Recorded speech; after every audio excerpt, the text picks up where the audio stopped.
एक घर के आंगन में सैकड़ों लोगों की भीड़ जमा थी और उसी आंगन के अंदर बाप और बेटा दोनों मौजूद थे।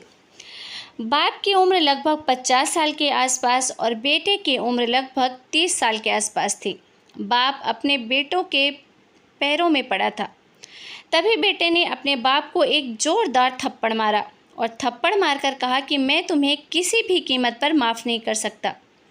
बाप रो रहा था, गिड़गिड़ा रहा था, रहम की भीख मांग रहा था और घर में जितने भी लोग मौजूद थे, चाहे रिश्तेदार हों या आसपास के पड़ोसी हों, बहुत ही करीबी हों, सभी के सामने हाथ जोड़कर वो अपने गुनाह की माफ़ी मांग रहा था। सभी से कह रहा था, मैं आप सबसे माफ़ी मांगना चाहता हूँ। लेकिन बेटे ने न केवल थप्पड़ मारा बल्कि तभी 112 नंबर पर कॉल किया और पुलिस को बुला लिया। पुलिस मौके पर आती है और जब पुलिस को ये बात बताई जाती है तो पुलिस भी एक बार को यकीन नहीं कर पाती। जो केस इस घर के अंदर हुआ है, क्या वो सच है? पुलिस भी अचंभे में थी और उसका सच सामने आते में एक मेडिकल परीक्षण के बाद आधार उसका सारा सच बाहर आ जाता है। दोस्तों, ये सच्ची घटना है उत्तर प्रदेश के ज़िला अमरोहा की और इसी अमरोहा ज़िले में एक कोतवाली होती है, वहाँ की है। दरअसल एक घर के अंदर दो सगे भाई और दो सगी बहनों ने माँ और बाप के 6 लोगों का परिवार था। दोनों बेटों की शादी हो चुकी है। दोनों ही बेटे दिल्ली में रहकर अपने रोजगार के लिए काम धंधा करते थे। दोनों अपनी अपनी पत्नी के साथ दिल्ली में रहते थे। बड़ा खुशहाल तरीके से पिछले कई हफ्ते यानी कि जून के दूसरे सप्ताह के अंदर दोनों ही लड़के अपनी पत्नियों को लेकर अपने घर आते हैं, अपनी माँ, अपने अब्बा, अपनी बहनों के पास। तो ये सब कुछ घर में सब ठीक ठाक था, खुशहाल थे। लेकिन जो छोटी बहन है, जिसकी उम्र लगभग 14 साल के आसपास है, वो छोटी बहन बड़ी मुरझाई सकुचाई हुई थी। वो किसी से ना ज़्यादा बात कर रही थी, ना उसे खाना पसंद आ रहा था। उसका किसी से भी बात करने का मन ही नहीं लग रहा था। छोटी भाभी और बड़ी भाभी ने उसे बार बार पूछा कि गुड़िया, तुम्हें क्या हुआ है? तुम इतना शांत क्यों हो? इतना शांत तो तुम कभी नहीं रहती हो। जब ये बात बार बार पूछी जा रही थी तो उन दोनों महिलाओं ने, यानी कि इस घर की बहू ने, अपनी सास से बताती हैं कि इस छोटी को क्या बात हो गई है, ये इतनी शांत क्यों है। तो उसकी माँ ने भी उससे पूछने की कोशिश की, उससे बातचीत करने की कोशिश की कि बेटा, आखिरकार बात क्या है? तुम किसी से बात क्यों नहीं कर रही हो? इतनी परेशान क्यों हो? जो भी है हमें बताओ।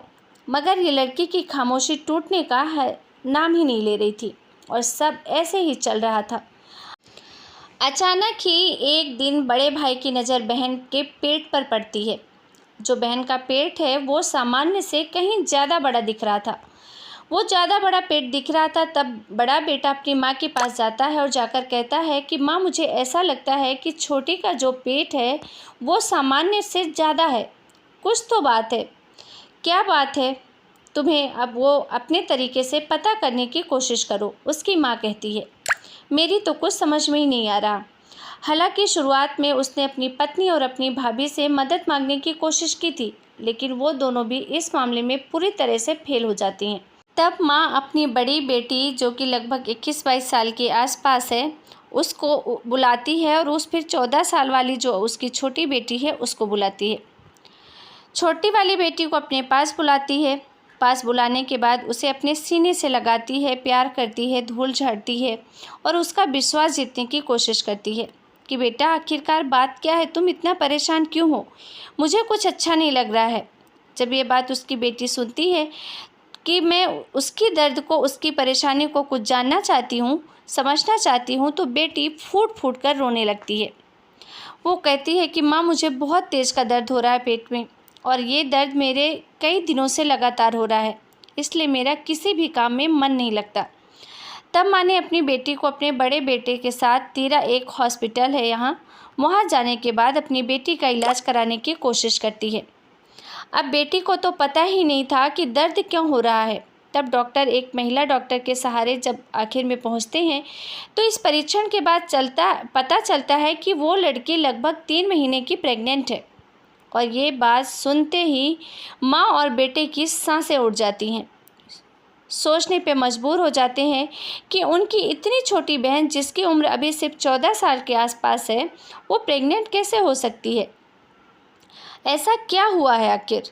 हॉस्पिटल में दोनों बहुत हाथ पैर जोड़कर किसी तरीके से वहाँ से घर निकल आते हैं और घर आने के बाद परिवार में आपस में बैठकर मशवरा करने लगते हैं, बातचीत करते हैं कि आखिरकार ऐसा इस लड़की के साथ क्या हुआ, किसने किया।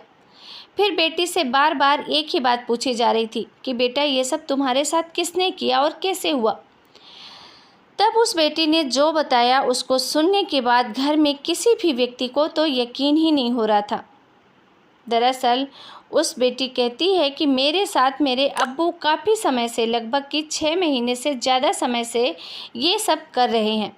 जब वो बाथरूम से नहाकर निकली थी तो एक दिन उस घर में उस दिन कोई नहीं था, बड़ी बहन भी नहीं थी, माँ भी नहीं थी, वो अकेली थी।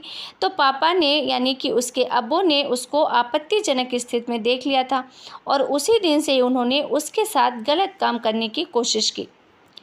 लड़की ने विरोध किया तो उसके अब्बू ने उसे बहुत बुरी तरीके से मारा पीटा, यहाँ तक कि जब लड़की तैयार नहीं हो गई, उसके साथ गलत काम करने के लिए राजी नहीं हो गई, तब तक उसके साथ ऐसे ही मारता पीटता रहा। पहला दिन था, उसके बाद इसकी शुरुआत हो जाती है।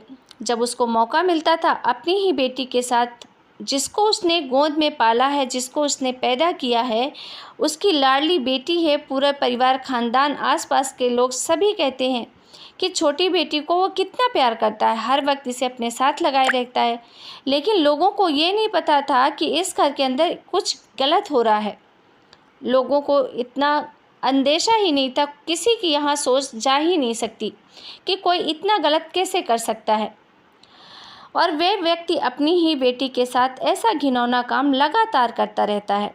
धीरे धीरे वक्त गुजर जाता है। लगभग 6 महीने तक जब उसको मौका मिलता था, किसी न किसी बहाने से वो अपनी बेटी के साथ बलात्कार पे बलात्कार करता रहा। और एक दिन ऐसा आ जाता है कि वो लड़की प्रेग्नेंट हो जाती है और लगभग उसके पेट में 3 महीने का बच्चा पल रहा था। जब ये बात उसके बड़े भाई को पता चलती है तो बड़ा भाई अब इसी बात को लेकर गुस्सा करता है। घर में बहुत सारे लोग आ जाते हैं, हंगामा खड़ा हो जाता है और घर के कुछ सदस्य ये भी कह रहे थे कि घर की बात है, इसको दबाने की कोशिश करो। घर के कुछ सदस्य ये भी कह रहे थे कि बेटी के साथ बहुत गलत हुआ है, ये नहीं होना चाहिए। और फिर सामूहिक रूप से एक ही बात निकल कर आई कि इस बात को दबाने की कोशिश की जाए। लेकिन जो बेटा था वो इतना ज़्यादा गुस्से में था कि अपने बाप को एक जोरदार तमाचा खींचकर मारता है और पुलिस को भी बुलाता है। पुलिस मौके पर आती है। डिडोली थाने के जो एसएचओ हैं, incharge police inspector Sunil Kumar, मौके पर पहुंचते हैं टीम के साथ और लड़की के फिर से एक बार मेडिकल परीक्षण कराते हैं।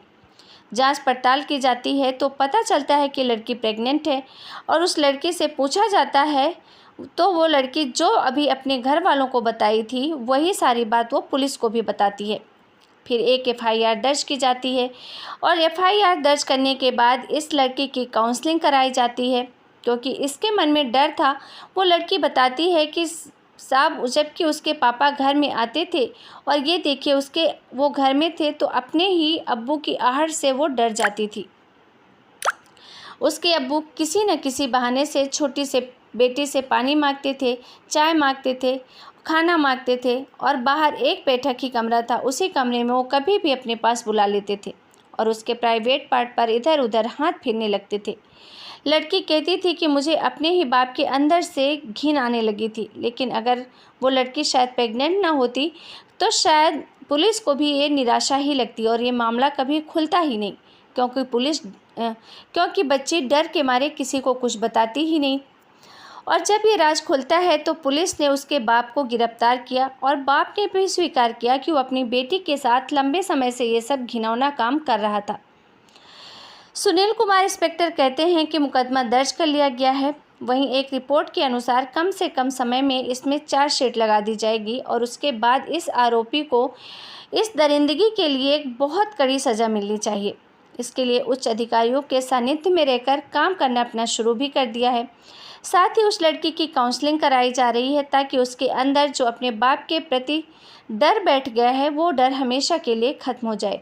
लेकिन वो बेटी शायद ही इस दर्द से कभी उबर पाएगी, क्योंकि उसके साथ जो हुआ है, कोई राह चलता व्यक्ति भी कोई ऐसा काम करता तो शायद इस बात को भूलने की कोशिश भी करी जा सकती थी।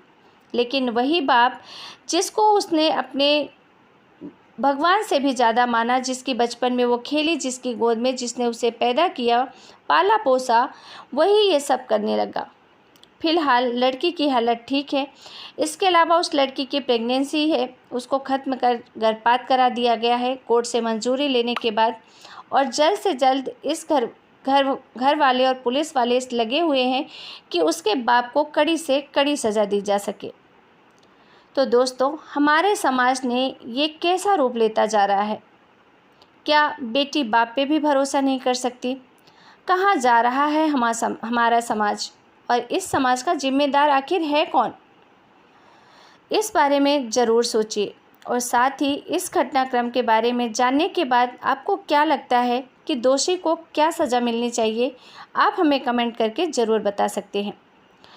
दोस्तों, इस घटनाक्रम को सुनाने का उद्देश्य किसी का भी दिल दुखाना नहीं है, किसी की भी भावनाओं को आहत पहुंचाना नहीं है, बल्कि आपको सतर्क करना है, जागरूक करना है। सचेत रहें, सुरक्षित रहें, सतर्क रहें, जितना हो सकता है उतना जागरूक रहें, अपना और अपनों का खूब ध्यान रखें। फिर मिलेंगे एक नई सच्ची क्राइम घटना के साथ। तब तक के लिए आप सभी को बहुत बहुत धन्यवाद। जय हिंद, जय भारत।